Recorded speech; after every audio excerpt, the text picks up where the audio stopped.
Hello all, this is Kerri from Razor Sharp Crafts, and I'm also a hostess at minialbumscraps.ning.com. And one of the swaps that I host at Mini Album Scraps is the Altered Matchbox swap. And in this tutorial I am going to show you how to create what we call a large matchbox, just out of cardstock and a little bit of tape or glue, whichever one you prefer. I'd like to apologize for the poor video quality and probably poor lighting. It is, let's see, about a little after 9 o'clock at night here, and I have a really yucky light bulb that I'm working under right now. And my husband went camping this weekend and took our good camera with him, so I'm using my webcam. So please bear with me. You can probably you'll be able to get the gist of how to do it, regardless of how great or horrible the quality of the video is. So I know we have a lot of international scrappers who, or swappers, I guess, who may not enter in the swap because they're worried about not getting the same stuff that, like, not getting the same size stuff that people in the States get. And I currently am in Germany, so I kind of understand it, because it is kind of hard to find stuff here. Especially when you don't speak the language, to go out and shop in the German stores and stuff. So I am going to get to this video so we can hopefully get it done. I will tell you, this is like the umpteenth millionth time I've tried recording this, and either I've messed up really bad or my son got out of bed and I had to go up and put him back in bed. So anyways, if you go to minialbumscraps.ning.com, across the top of the page there's a template tab.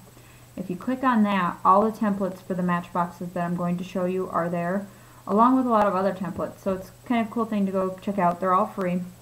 Minialbumscraps.ning.com is a free website to join. It's free to swap. We also have a store where we sell all sorts of good stuff.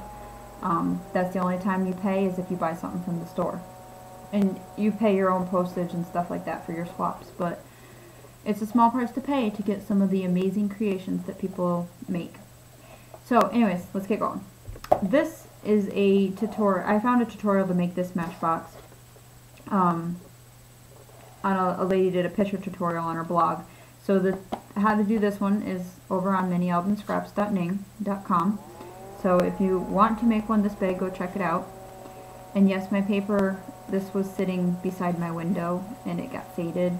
There was a smaller matchbox sitting on top of it, and yeah, that's why the color just, the different color there. Alright, so anyways, this matchbox is 6 inches by 3 inches by 2 inches deep.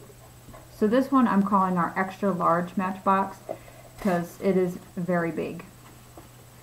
So next, another one that we have on there is this little baby one, and this one is actually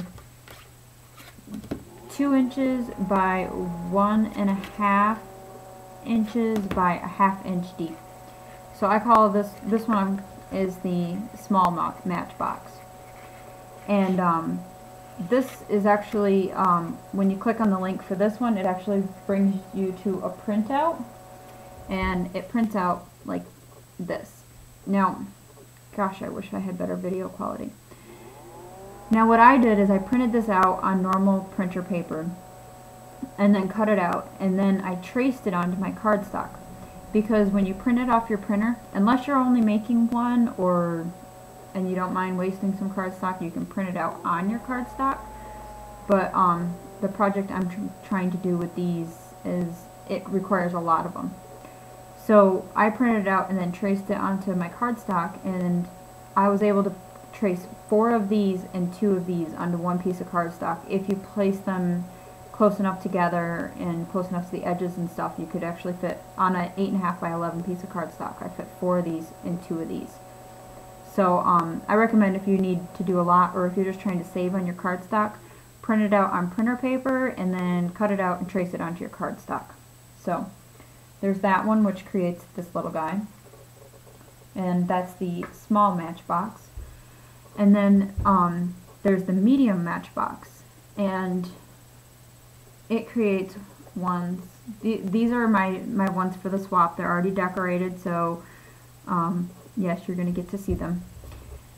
These are what I call the medium size, and these are 4 inches by 1 inch by 2.5 inches in length, 1 inch depth, 4 inches long. So yeah, these ones I call the medium. So now I've showed you the small, medium, and the extra large. Now in the States, what we consider the large matchboxes are these ones, the Diamond 250 count, or whatever brand, but this size. These are 4 3/4, I believe. Yes, 4 3/4 by about 2.5 by 1 and, well, I guess it's just shy of 1.5-ish, 1 1/4, somewhere in there. My friend Jane sent me some of these so that I had them for the swap, but I don't want to be always asking somebody in the States to send me matchboxes, so I went on a hunt to find a tutorial that would make this size matchbox, and I was very unsuccessful. So what I did is I looked at the tutorial that the lady used to make this, and I looked at just like how she cut the box, you know, like the dimensions a little bit smaller. I ratioed it out to where it was a lot. I mean, it was a lot of math. Literally, yeah. I did math that I didn't even know I could remember how to do, fractions and all sorts of division and just like craziness. I mean, I went nuts trying to figure this out. And I sat on my couch for quite a little while doing all this fun math. So you watch, like, after I've showed all this, somebody's going to say, hey, here's the tutorial that did all that for you, and it was posted years ago. But, hey, it got me thinking, it got my brain rolling. We all need to do that every now and then. But it made it to where I could create this. And it's very close, if not exact same dimensions. 4 3/4 by 1.5 by 2.5. So it's actually maybe just a little bit bigger. No, they're pretty well the same. I mean, this is a little bit bulkier just because of the way it's put together, and this is kind of just, I made my sleeve, like the sleeve on it is pretty tight. Probably a little too tight maybe, but it still slides. So I made that. And I'm going to show you how to do it. I'll give you all the dimensions, and I'm going to even try to do a video or a picture tutorial, so that way, you know, the way people draw it out and then they put the dimensions across the top and stuff, so it makes it a little easier to understand in case you can't learn this way. So anyways, let's get going here before I go too long. We're going to start with the wrap. And there is a reason why I did mine 2 different colors. I'm making a second set of matchboxes for the fall, the autumn / Halloween swap. So yeah, I have a reason I'm doing it, but I'm not giving away what I'm doing yet. So there's a reason I made them 2 different colors. So like these ones that I made, these were all, the sleeve and the box was both made out of an orange cardstock. Now I am going to say I do like Paper Tray Inks cardstock for this because it's a very thick, heavy cardstock, so it makes a nice sturdy card, or box, I mean. So alright, let's get going here. Now for the wrap, you need a piece of paper that's 4 3/4 by 8.5. And I will show you how do we do that. So 4 3/4 by 8.5. Those are your dimensions. And then you're going to score it at 2.5, and again at 4, and then at 6.5, and at 8. So that was scoring it at 2.5, 4, 2.5 inches, 4 inches, 6.5 inches, 8 inches. So, and basically, to break that down, it's 2.5 inches, 1.5 inches, 2.5 inches, 1.5 inches, and then you got that little ½ inch for you to close the box up. So, alright, that's the wrap. And that is that. Now, whoops, I need that. For the box, because the Martha Stewart scoreboard does not have 1/16 of an inch, and I need 1/16 of an inch to score, I'm using my Fisker's cutting board here instead. But if you have, I believe the Score Pal scoring boards, I think they have 1/16 of an inch. I may be wrong. But I know the Martha Stewart one doesn't, and for this you need 1/16 of an inch. So however you can figure out to do it, a lot of the cutting boards have them, so you can use your cutting board, which is what I'm going to do. Now, for the box, you need a piece of paper that is 10.5 inches long by 5 3/8 of an inch this way. So, you're going to take it, and on your 5 3/8 inch side, you put that in, and you're going to score it at 1 7/16. So right there, and yes, I am counting a little bit out loud and in my head at the same time, but that's just me. I always say I should do more videos because I do talk to myself while I craft. So why not talk to a video, you know? Alright, so, gosh, that's horrible lighting. So I think you can see that score mark. And then just rotate it so that you're still working on your 5 3/8 inch side. Put it in to your whatever you're cutting and score it again at 1 7/16 of an inch. So to put this simpler, basically what you're doing is you're scoring it at 1 7/16 of an inch from both sides, and this is going this way. Does that make sense? I hope it makes sense. You can see the way, I guess it should make sense. You can see that that's 1 7/16 of an inch in from the edge, and this one's 1 7/16 in from the edge. That's a mouthful. Okay, so then what you're going to do is you're going to work with it this way, the long way in, and you're going to put it into, once again, 1 whoops, oh, I almost messed up. See? 1 7/16 again. And then score.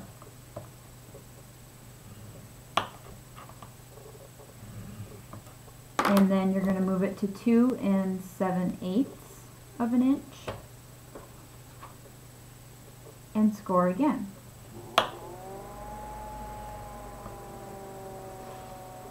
So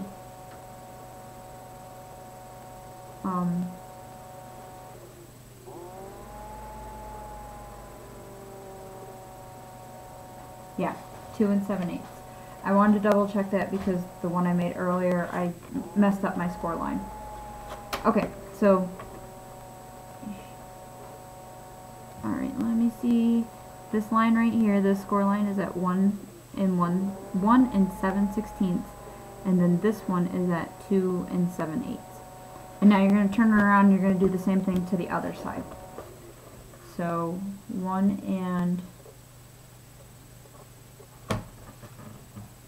7/16 score, and then 2 7/8 of an inch and score. So maybe if I flip it over, yeah, there you can see, maybe you can, I don't, I'm so sorry of this horrible lighting. But there's one score line and there's the other one. Sheesh. But 1 7/16, 2 7/8. 1 7/16, 2 7/8. And then the long ways, 1 7/16 and 1 7/16. So hopefully y'all got that. If you have any questions, you can just leave a comment and I will answer them as soon as I can. So then you're going to take your box and, alright, let's see. You see how these two score lines make a square in this corner and again in this corner. You're going to cut these squares out. Just cut them out, get rid of them.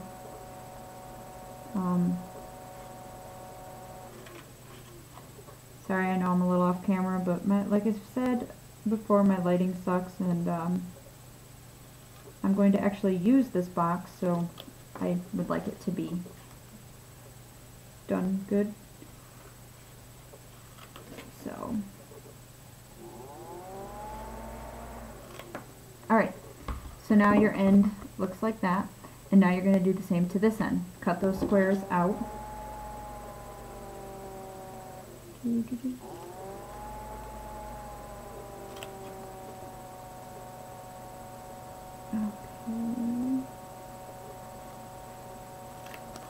It doesn't have to be perfect, and you'll see why in a minute, but I don't know. I guess I have issues with trying to make stuff look perfect or whatever. And I know the crafter's view is if you wanted it perfect, you'd have bought it in a store. But I don't know, I'm weird like that. I like to try to make stuff look really, really nice. So now you have that at both ends. And now what you're going to do is, alright, let's see if I can get this. See how there's another square right here?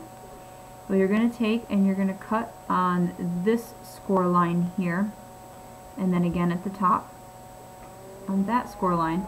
And then you're going to move it to this side. And you're going to cut on this score line and on this score line, and you're only going to do it into where these meet right here. So let me do that so I can show you.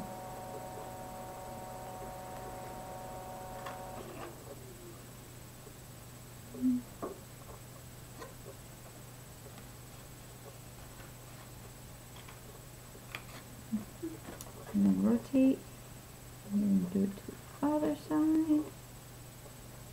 The cool thing is when you're making a box, it's basically what you do to one side, you do to the other side. It kind of makes it a little bit easier. Okay, so now you see how I have cut these, and I have cut these. So they're still attached long ways, but the short ways, they are cut just till they met right there. So now what you're going to do is you're going to taper the edges of these little tabs that you've just made, and you're going to taper the edges of this. And I'll do it and then show you exactly what I mean. These don't need to be anywhere near perfect. They're not going to be seen. And I'll even be honest, even on these, I don't try to be a perfectionist. I just try to make sure I don't cut through anywhere else that I don't want to be cutting. There. And my head's making a shadow, which is making it a little bit hard to cut.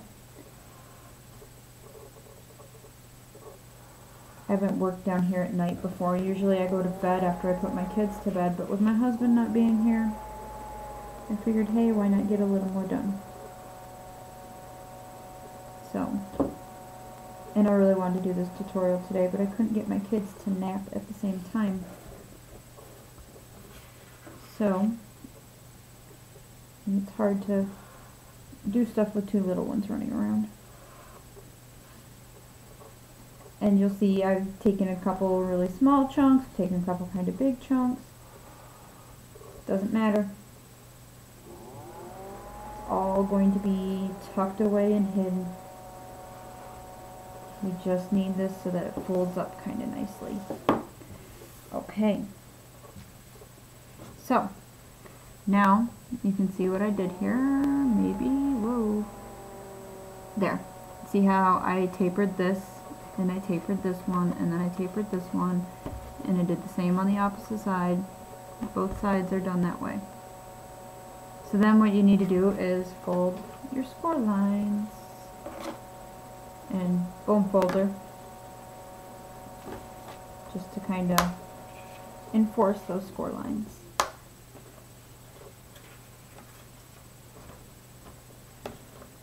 And just fold them all up. You'll almost start seeing how your box is taking shape. I really do like this paper tray ink paper because it is nice and sturdy. It makes a nice little box. I'm definitely going to have to order some more of it. I've had this for a long time. I just had never really found a project to really use it for besides using it for the base of cards, but I don't make cards too often anymore. Alrighty, so there, I've folded all my score lines. Now, what I'm going to do, see how my box folds in this way. So on the way it folds in, on this top flap, you're going to put some tape or glue, whatever you want to use. I'm going to use score tape because I want it to hold. So, I just put it down. And once again, this is going to be with the inside of your box that you're putting it on. And I like to put one in the bottom and one at the top. It's still on that outside flap. Here, I'll show you. See, we're still on that flap. I've just put one near the fold and one near the outside. And then turning it around, doing the same to the other side.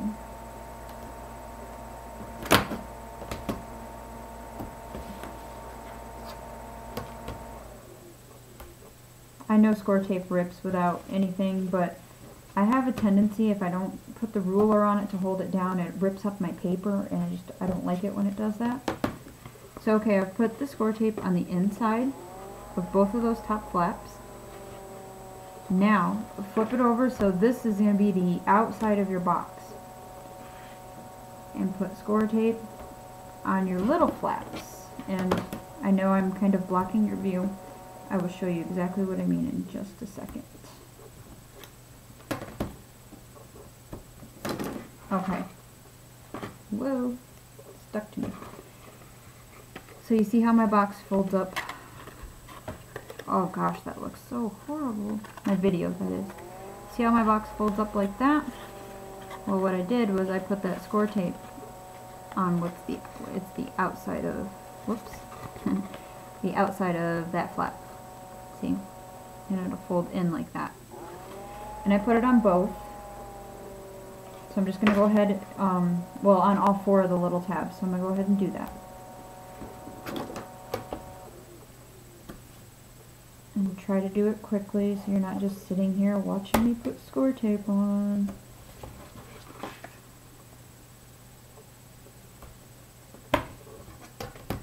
Okay.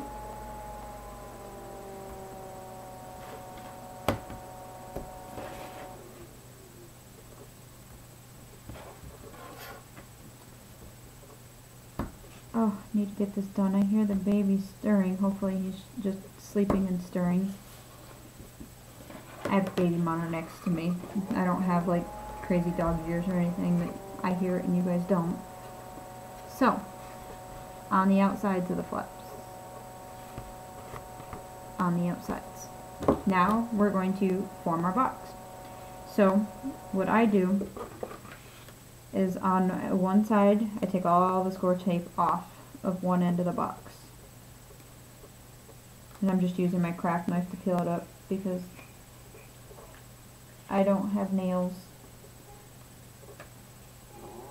I don't keep my nails long at all.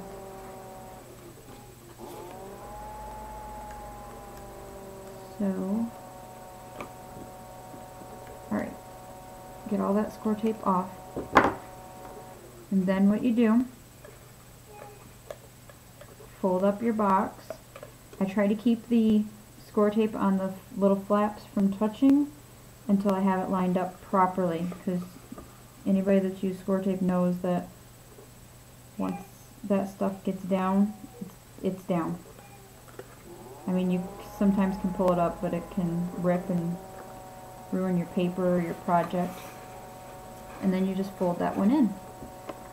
So see how that went together? And that just folded over the edge and kind of hid those little flaps in there.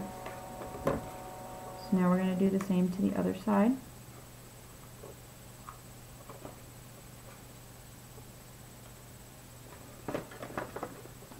And moving along as quickly as I can.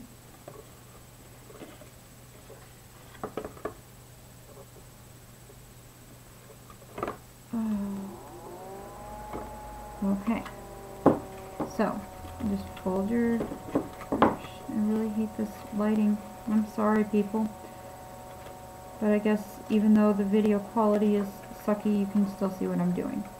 Fold your flaps in. I just kind of hold them in till I get this kind of lined up with the sides. Oh, see. Alright, I gotta set it down. I can't do it in the air. Oof.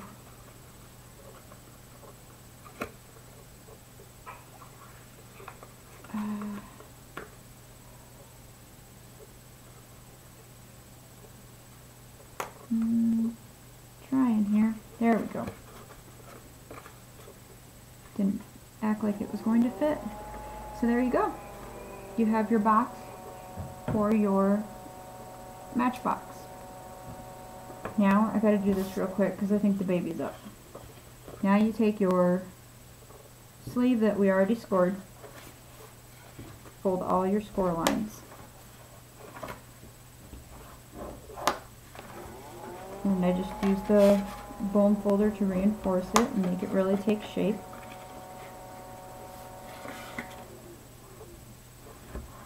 Now the way I do this is I put score tape on the edge of the 1/2 inch flap. Remember we had that one right at the end where it was only 1/2 inch long. See that? And I just put score tape on the end of that. And then the way this will fold up, I put score tape on the inside of this flap as well. Just to ensure a good seal so that it's not flopping around or anything like that. So, alright, then just peel your score tape off. If I can do it without trying to cut myself here.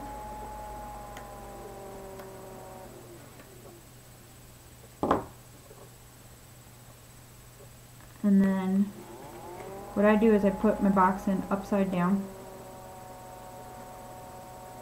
And then I wrap it around, and I do it upside down because then you have the stability of the bottom of the box to help for when you press down to seal. And then voila, you have yourself a Matchbox. So this video is now like almost 30 minutes long, so I hope it'll even upload and I don't have to do it again. So if you have any questions, please just leave comments down below. I'll try to put a video or a picture tutorial on my blog tomorrow if I can get it done. If not, just ask questions. But head over to minialbumscraps.ning.com, sign up, join swaps, have fun, and check my blog out, razorsharpcrafts.blogspot.com. Thanks for watching.